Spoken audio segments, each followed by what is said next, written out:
కాబట్టి ఇప్పుడు ఇంక నేను పాతివ్రత్యంతో ఇంకా ఎదురు చూడడంలో అర్థమే ఉంది. కాబట్టి మోగోహి ధర్మశ్చరితో మయాయం తథైక పత్నిత్వమిద ఇదం నిరర్థం యత్వాం న పశ్యామి కృషా వివర్ణ హీనాత్వయా సంగమనే నిరాశ. నీ దర్శన భాగ్యం కరువైపోయింది, తిరిగి నిన్ను కలుసుకుంటాను అనేటటువంటి ఆశ నశించిపోయింది. కాబట్టి ఇక నాకు నిన్ను కలవకుండా ఉండగలిగినటువంటి శక్తి లేదు. భక్తి యొక్క పరాకాష్ఠ ఎక్కడో తెలుసా అండి? రెండు కోణాలు ఉంటాయి, మీరు కొంచెం జాగ్రత్తగా వినండి నేను చెప్పే మాట. గబుక్కుని దోషం కింద తీసేసుకోవద్దు.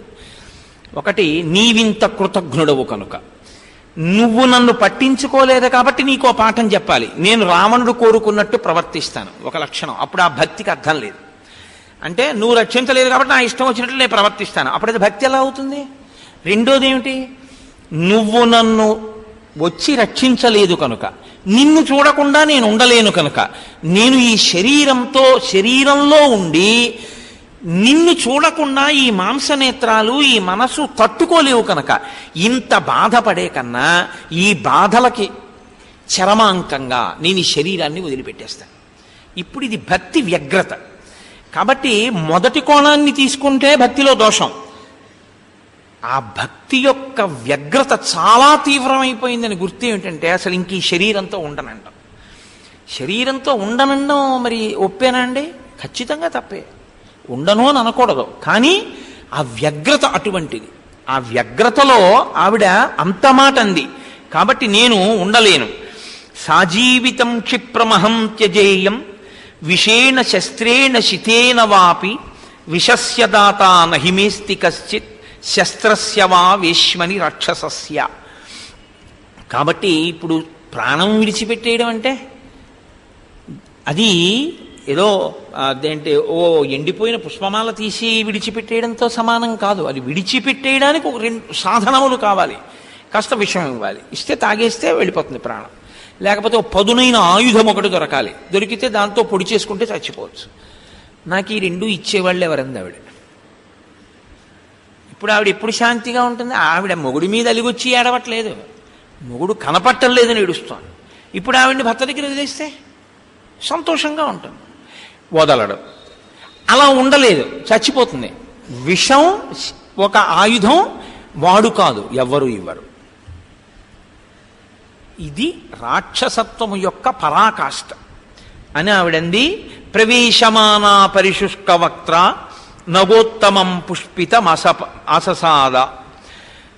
ఆవిడ ఇతీవ దేవి బహుధా విలప్య సర్వాత్మనారామ మనుస్మరంతి. ఆవిడ ఏడ్చి ఏడ్చి ఏడ్చి సర్వాత్మన అన్ని విధములుగా రాముణ్ణే స్మరిస్తూ, అంటే అంత భక్తి కలిగినటువంటి తల్లి, అంతటి మహాపతివ్రత. ఇప్పుడు ఈ దోషం ఆయన ఖాతాలోకి వెడుతుంది, రావణుడి ఖాతాలోకి. కాబట్టి నేను శరీరాన్ని విడిచిపెట్టేస్తాను అని నిర్ణయించుకుంది. ఎలా విడిచిపెట్టాలి? ఒక్కటే విడిచిపెట్టాలి. ఇక ఇప్పుడు బయట నుంచి వచ్చే సాధనం లేదు కాబట్టి తన దగ్గర ఉన్న సాధనంతో చచ్చిపోవాలి. శోకాభితప్త బహుధా విచింత్య సీతాధవేణ్యుద్గ్రథనం గృహీత్వా బుద్భద్యవేణ్యుద్గ్రథనేన శీఘ్రం అహంగమిష్యామి యమస్య మూలం ఉపస్థితా సా మృదు సర్వగాత్రి శాఖాం గృహీత్వా ధనగస్య తస్య. ఎంతసేపు నడవాలి ఈ కథ? ఇలా శుభం వైపుకి వెళ్ళాలిగా ఈ కథ. సీతారాముల యొక్క సమాగమం వైపుకి వెళ్ళాలిగా, పట్టాభిషేకానికి వెళ్ళాలి, రావణ వధ జరగాలి.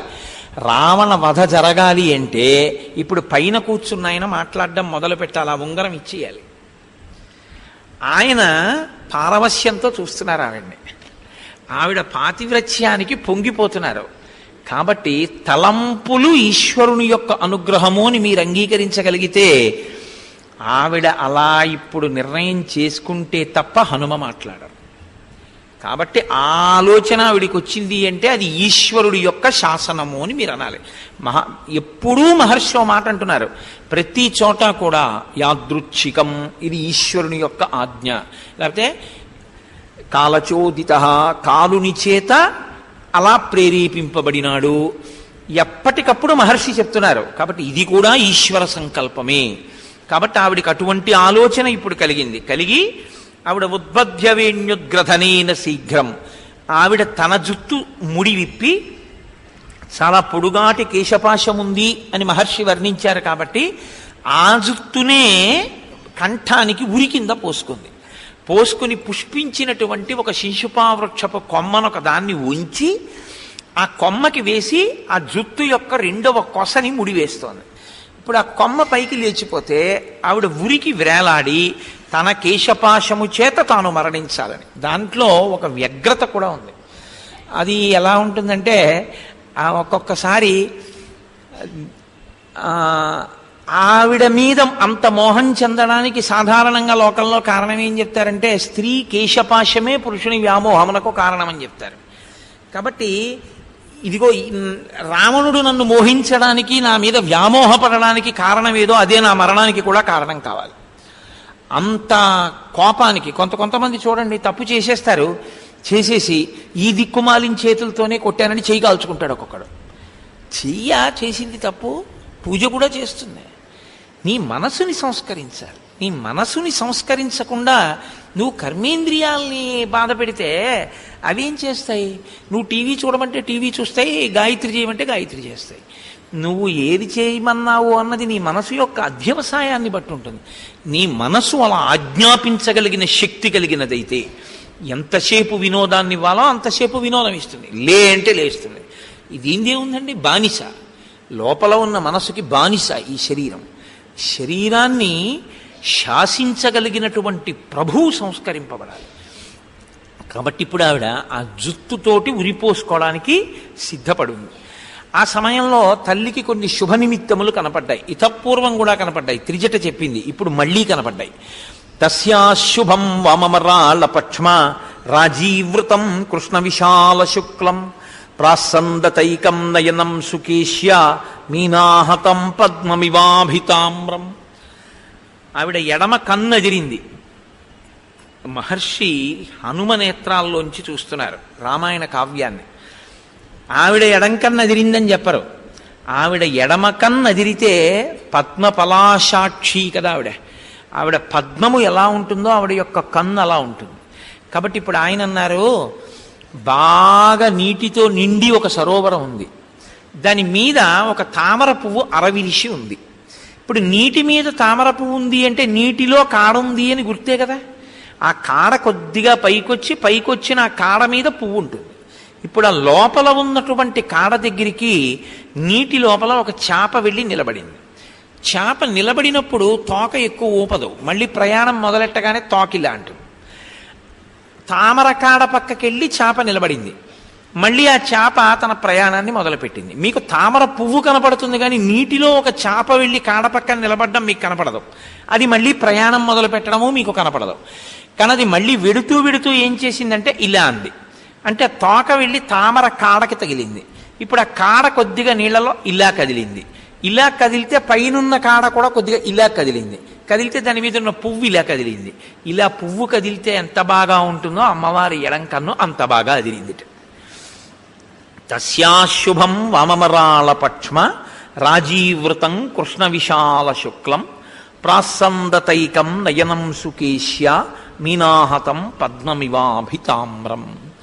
ఆ తెల్లటి నల్లటి గుడ్డు అంతో కూడినటువంటి ఆ అందమైనటువంటి వంగిన కనురెప్ప కలిగినటువంటి అమ్మవారి వామనేత్రం అంటే ఎడమ కన్ను అంత అందంగా కదిలింది. అలాగే ఏనుగు యొక్క తొండం ఎలా ఉంటుందో అటువంటి అమ్మవారి యొక్క ఎడమ తొడ కూడా అదిరింది, ఎడమ భుజం అదిరింది. ఆమె యొక్క చీర కొద్దిగా కిందకి జారింది. అలా జారితే శకున శాస్త్ర రీత్యా ఆమె తొందరలో భర్తృ సమాగమాన్ని పొందుతోంది అని గుర్తు. కాబట్టి ఇప్పుడు 4 శుభశకునములు ఆవిడికి కనపడ్డాయి. సావీత శోకా వ్యపనీత తంద్రి శాంతజ్వరాహర్ష వివృద్ధ సత్వ అశోభతార్యా వదనేన శుక్లే శీతాంశునా రాత్రి రివోదితేచ. ఆ తల్లి ఆకాశంలో చంద్రుడు శుక్లపక్షంలో అత్యంత ప్రకాశవంతంగా ప్రకాశిస్తే ఎలా ఉంటాడో అలా ఆవిడ తన శోకమును ఆందోళను మనస్తాపమును పోగొట్టుకున్నదై ఈ కనపడినటువంటి శకునముల చేత ఆవిడ సుఖమును శాంతిని పొందినది. ఈ సమయంలో పైన కూర్చున్న ఆయనకి ఏం కనపడుతోంది? బాహ్యంలో ఉన్న కదలికలే కనపడతాయి. ఆవిడ లోపల ఏమనుకుంటోంది అన్నది ఆయన గ్రహిస్తున్నారు. కానీ ఆవిడ ఏ నిర్ణయం తీసుకుంటుంది అన్నది ఆయన గ్రహించలేదు. అకస్మాత్తుగా ఆమె ఒక్కసారి లేచింది. లేచి తన జుట్టు కంఠానికి ఉరి వేసుకుని ప్రాణాన్ని విడిచిపెట్టేయడానికి సిద్ధపడుతోంది. అప్పుడు హనుమ మనసులో ఎన్ని ఆలోచనలు వచ్చేసాయో ఎందుకో తెలుసా అండి? ఏం చెయ్యాలి? 1-2 నిమిషాలు ఆలస్యం అయిందనుకోండి, వేలాడిపోతే చెట్టుకి. తను వచ్చిన పని ఏమిటి? ఇప్పుడు ఏం చెయ్యాలి తను?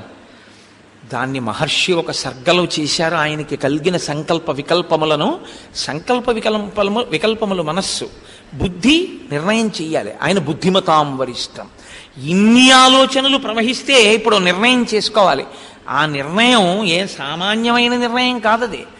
ఆ నిర్ణయం మీద తన బ్రతుకు, సీతమ్మ బ్రతుకు, రామచంద్రమూర్తి బ్రతుకు, వానరుల బ్రతుకు, కోసల దేశపు యొక్క బ్రతుకు, ఇక్ష్వాకు వంశం యొక్క బ్రతుకు ఆధారపడి ఉన్నాయి.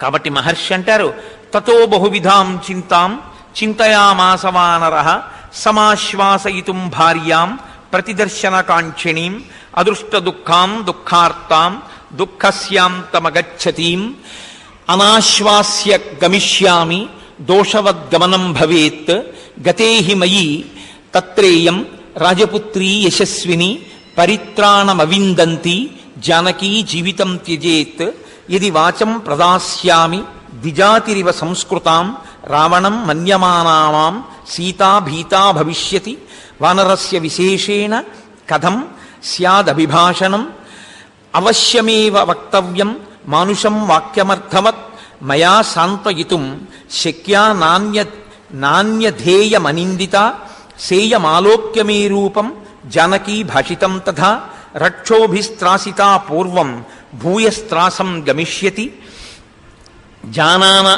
జానానామాం విశాలాక్షై రావణం కామరూపిణం సీతాయా చ కృతే శబ్దే సహసా రాక్షసీగణః నానాప్రహరణో ఘోరః సమేయాదంతకోపమః అసత్యాని చ యుద్ధాని సంశయో మే న రోచతే కశ్చినిస్సంశయం కార్యం కుర్యాత్ ప్రాజ్ఞస్స సంశయం ప్రాణత్యాగశ్చ వైదేహ్యా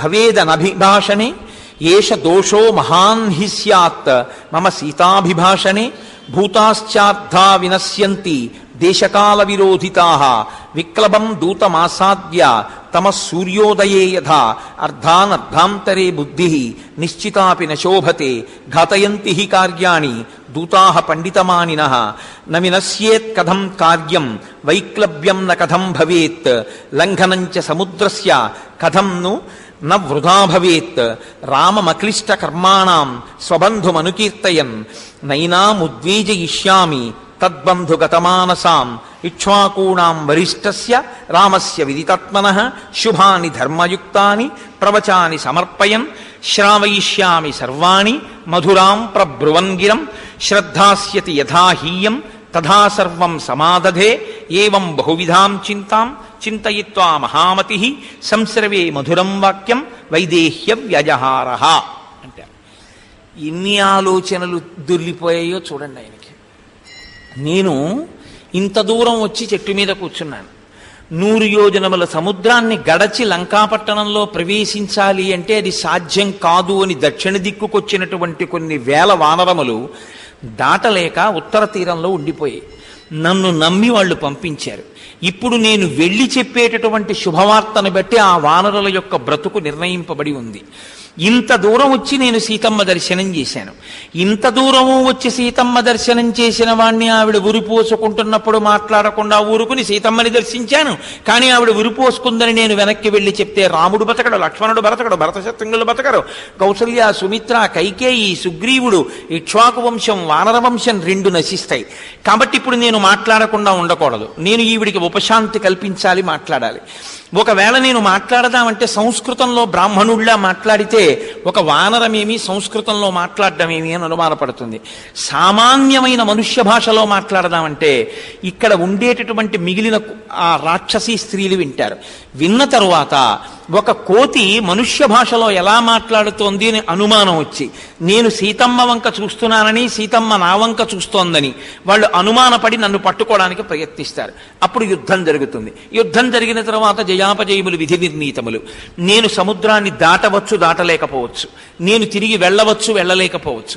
నిగ్రహింపబడవచ్చు, నిగ్రహింపబడకపోవచ్చు. కానీ రామకార్యం చెడిపోవచ్చు, సుగ్రీవుని యొక్క ఆజ్ఞ చెదిరిపోవచ్చు. అప్పుడు నేను వచ్చి వెళ్ళిన కార్యం ఎలా జరుగుతుంది? మళ్ళీ సీతమ్మని తీసుకెళ్లి ఎవరికీ కనపడనంత గుప్తమైన ప్రదేశంలో వీడు దాచవచ్చు. నేను ఇన్నిటిని అధిగమించి ముందు ఈ తల్లి ఉరిపోసుకున్నది ఉరిని వదులు చేసుకుని ప్రాణములతో నిలబడాలంటే, మళ్ళీ ఈవిడికి శరీర స్పృహ కలగాలంటే, బ్రతకాలన్న ఆశ చిగురించాలంటే నేనేం చెప్పాలని ఆలోచించాను. నేను చెప్పేది ఏదో చెప్పడం కాకూడదు. ఏది చెప్తే ఆవిడికి సంతోషం కలుగుతుందో, ఏది చెప్తే ఆవిడ వింటుందో, ఏది చెప్తే ఆవిడ ప్రీతి చెందుతుందో, ఏది వింటే ఆవిడికి బ్రతుకు మీద ఆశ కలుగుతుందో ఆ రామనామం చెప్పాలి, ఆ రామకథ చెప్పాలి. రామకథ చచ్చిపోయే వాళ్ళని బతికిస్తుంది. ప్రత్యేకించి సీతమ్మ తల్లి అంత ప్రీతి పొందుతుంది. కాబట్టి నేను రామకథే చెప్తాననుకున్నారు అని రాజా దశరథో నామరథ కుంజరవాజిమాన్ పుణ్యశీలో మహాకీర్తి ఇక్ష్వాకూణాం మహాయశాః. మళ్ళీ రామకథని ప్రారంభించారు. సుందరకాండ బలమంతా రామకథాబలమే. ఒక్క చోట చెప్పినట్టు ఇంకొక చోట చెప్పరు. అంటే కథని మార్చేస్తారని కాదు, ఎక్కడ ఎంతవరకు అవసరమో అంతవరకు తీసుకుంటూ ఉంటారు అని మొదలుపెట్టారు. ఒకానొకప్పుడు మహానుభావుడు, పుణ్యమైనటువంటి వర్తన కలిగిన వాడు, రుజుస్వభావము కలిగినటువంటి వాడు, అనేక పుణ్యకార్యములు చేసిన వాడు, యజ్ఞయాగాది క్రతువులు చేసిన వాడు, కొన్ని లక్షల ఏనుగులు గుర్రములు సంపదగా కలిగిన వాడు, కోసల రాజ్యమును పరిపాలించిన వాడైన దశరథ మహారాజు గారికి కలిగిన 9 పుత్రులలో పెద్దవాడైన రామచంద్రమూర్తి తండ్రిని సత్యవాక్యమునందు నిలబెట్టడం కోసమని ఆయన ఆజ్ఞాపించిన విధంగా 14 సంవత్సరముల దండకారణ్యంలో వసించడం కోసం భార్య అయిన సీతమ్మతో తమ్ముడైన లక్ష్మణుడితో కలిసి అరణ్యవాసానికి వచ్చి 14,000 మంది కరదూషణాదులను సంహరించి జనస్థానంలో ఉండగా, రాక్షస సంహారం చేశాడని మనసులో కోపం పెట్టుకున్నటువంటి రావణాసురుడు మారీచుడనబడేటటువంటి రాక్షసుడిని ప్రేరేపించి ఒక మాయామృగ రూపంలో పంపించి సీతమ్మని లోభపెట్టి రామలక్ష్మణుల్ని దూరం చేసి సీతమ్మని అపహరించి తెచ్చి ఈ లంకాపట్టణంలో బంధించి ఉంచాడు. ఆ తల్లిని అన్వేషించడానికి సుగ్రీవుడు అన్ని దిక్కులకి వానరులను పంపగా, దక్షిణ దిక్కునకి అంగదుని నాయకత్వంలో వచ్చిన కొన్ని వేల వానరులు సముద్రాన్ని దాటలేక ఉత్తర దిక్కున ఉండిపోతే, నేను 100 యోజనముల సముద్రమును గడచి ఈవలి ఒడ్డుకు వచ్చి దక్షిణ దిక్కున ఈ లంకాపట్టణంలో శింశుపావృక్షం మీద కూర్చుని ఈ చెట్టు కింద కూర్చున్న సీతమ్మ ఎటువంటి అలంకారంతో, ఎటువంటి కాంతితో, ఎటువంటి నగలతో, ఎటువంటి ప్రభావంతో ఉంటుందని రామచంద్రమూర్తి చేత నాకు చెప్పబడిందో, యథారూపాం యథావర్ణాం యథా లక్ష్మీంచ నిశ్చితాం అశ్రౌషం రాఘవస్యాహం సేయమాసాదితామయ, అటువంటి సీతమ్మ నా చేత చూడబడినది అని ఆగిపోయారు. ఇది తల్లికి తెలుసున్న కథే. కానీ అటువంటి సీతమ్మ నా చేత చూడబడినది అనేటప్పటికీ ఆవిడకి ఒక్కసారి జీవితం మీద ఆశ కలిగింది. ఆ తల్లి వెంటనే ఆనందపడిపోయి నిశమ్య సీతావచనం కపేశ్చ దిశశ్చ సర్వాః ప్రదిశశ్చ వీక్ష్య స్వయం ప్రహర్షం పరమం జగామ సర్వాత్మనా రామమనుస్మరంతి. ఆవిడ వెంటనే రామచంద్రమూర్తిని మనసులో తలుచుకుని పరమానంద భరితురాలైపోయింది. 10 నెలల తర్వాత రామకథ వినపడింది. 10 నెలల తర్వాత రామచంద్రమూర్తి యొక్క నామం వినపడింది. ఎవడు రాయి మహానుభావుడు రామచంద్రమూర్తి కథ చెప్పినవాడు అని అన్ని దిక్కులకి పరికించి చూసింది. ఒక్కసారి ఆవిడ 4 దిక్కులకి చూసి, కింద చూసి, పైకి చూసింది. సాతిర్యగూర్త్యంచ తథాప్యధస్తాత్ నిరీక్షమాణా తమచింత్య బుద్ధిం దదర్శ పింగాధిపతే రమాత్యం వాతాత్మజం సూర్యమివోదయస్తం. ఉదయాద్రి మీద వెలిగేటటువంటి బాలభానుడు ఎలా ఉంటాడో అటువంటి ప్రకాశంతో మహాబుద్ధిశాలి సుగ్రీవుని సచివుడు, బంగారు కన్నులతో మెరిసిపోతున్నవాడు, పిల్లి పిల్లంత ఉన్నవాడు. తతశాకాంతరేలీనం దృష్ట్వా చలిత మానస వేష్టితార్జున వస్త్రం తం విద్యుత్ సంఘాత పింగళం, తెల్లటి బట్టలు కట్టుకున్నవాడు, పగడాల ముద్దలాంటి మూతితో ఉన్నవాడు, ఆకులలోంచి తొంగి చూస్తున్నవాడు, ఉదయభానుళ్లా వెలిగిపోతున్నవాడైనటువంటి ఆ చిన్ని హనుమ యొక్క స్వరూపాన్ని తల్లి ఒక్కసారి చూసి ఆశ్చర్యమునకు లోనైంది. సీతమ్మ తల్లి ఈ హనుమని దర్శించినటువంటి ఘట్టం ఏదుందో దీన్ని సిద్ధిసర్గ అని పిలుస్తారు పెద్దలు. ఇది విన్నంత మాత్రం చేత సీతారామచంద్ర ప్రభువు యొక్క హనుమ యొక్క అనుగ్రహం కలుగుతుంది. నేను మళ్ళీ ఉపన్యాసాన్ని కొనసాగిస్తాను, మీరు ఆ నీరాజనాన్ని తీసుకోండి. ఇక్కడికి వచ్చిన తర్వాత స్వామికి నీరాజనం ఇస్తే కానీ మళ్ళీ చెప్పకూడదు అని చక్కగా నీరాజనం ఇస్తుంటారు.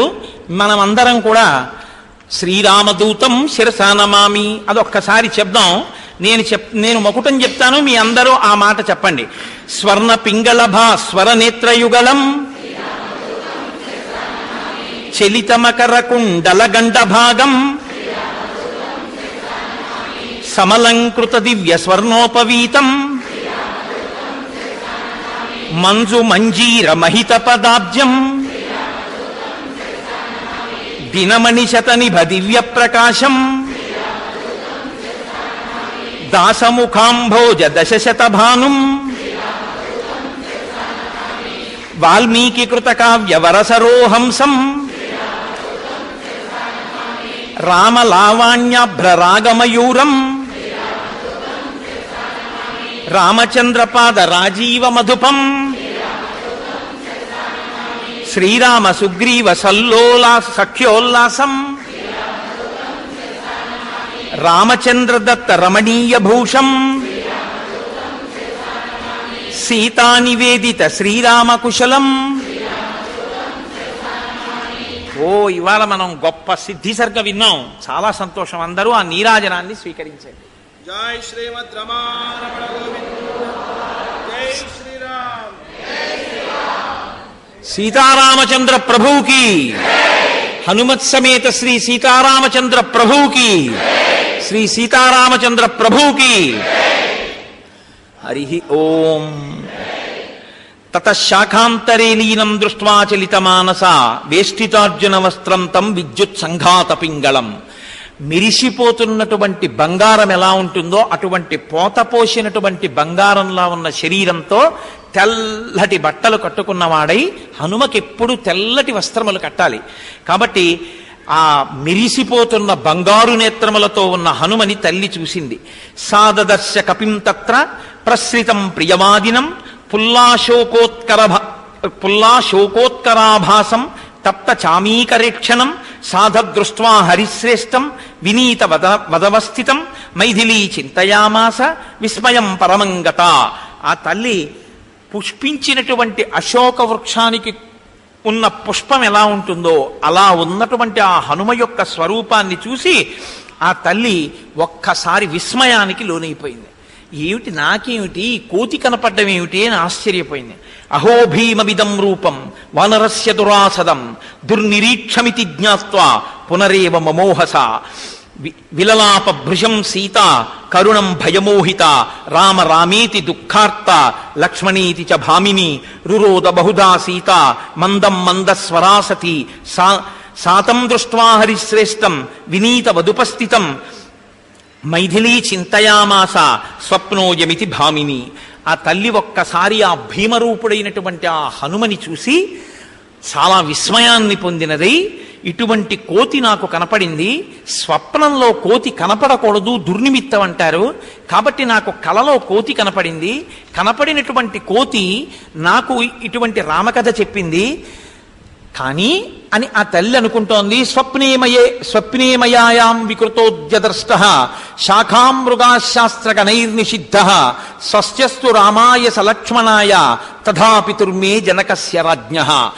కలలో కోతి కనపడకూడదంటారు కానీ కోతి కనపడింది. అసలు నిద్ర పట్టని నాకు కల ఎక్కడి నుంచి వస్తుంది? నిద్ర పడితే కదా కల రావడం, కల వస్తే కదా కలలో కోతి కనపడ్డాం.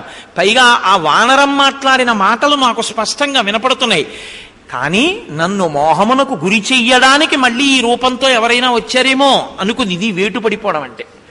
ఆవిడ మనసు అటువంటి ఉద్విగ్నతకి లోనైపోయింది.